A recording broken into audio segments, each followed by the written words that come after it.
The Murfree Brood are known for being unbelievably cruel and territorial and can perhaps best be described as horribly inbred yokels who murder, loot and pillage all over, owing to their physical deformities and brutal acts of violence. They rarely wear shirts and are considered by some to be more akin to a horde of animals or savages rather than an actual criminal gang. The gang does not appear to have a coherent ideology like the Lemoyne Raiders or the Del Lobo gang, but rather seem intent on controlling the local area and keeping the populace in terror. The Murfree Brood have a number of similarities to Boone Helm, infamously known as the Kentucky Cannibal. Helm was known to be a troublesome individual who briefly ran a six-man gang. Helm was notorious for robbing people and consuming their flesh, and showing little to no remorse for his actions. Murfrees are unusually durable compared to other human NPCs, being observed surviving point-blank shotgun blasts, and in some cases even headshots with lesser firearms. The Murfree Brood do appear to have a particular dislike of city folk, as they are often seen robbing people who come from the larger cities in the east. In addition, the Brood appear to be opposed to the ever-growing industrialization of the local area. Unlike other outlaw gangs like the O'Driscoll Boys, the Murfrees don't carry any valuables and players mostly receive cigarettes, tonics, and herbs from looting them. Another difference is that the Murfrees don't camp in the wilderness. Instead, players usually encounter the Murfrees while they are looting at travelers' camp. Murfrees participating in scripted ambushes against the player will always carry money. The Murfree Brood frequently use volcanic pistols and double-barreled shotguns,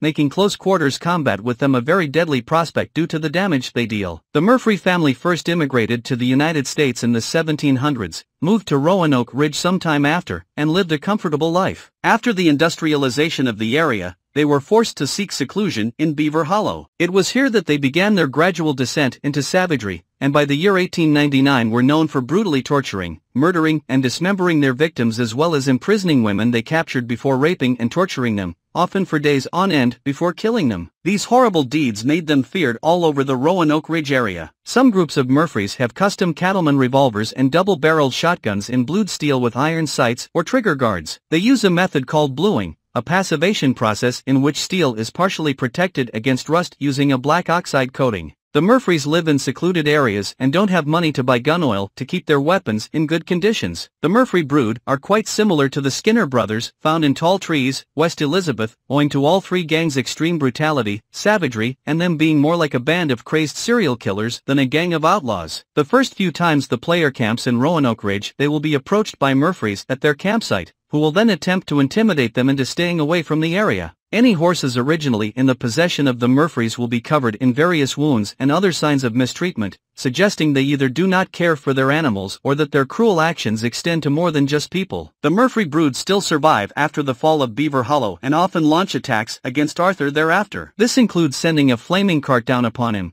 before attacking him en masse, attempting to bring him down with sheer numbers. However, it never fully regains the strength it once had. A large portion of the Murfree Brood still exist by 1907. With seemingly little action made by the local law enforcement against them over the years. Their largest presence is seen at Beaver Hollow, which they have since retaken after the Van der Linde gang were forced to flee. They may attack John if he camps in the area, or appear elsewhere, but these encounters seem to occur slightly less frequently.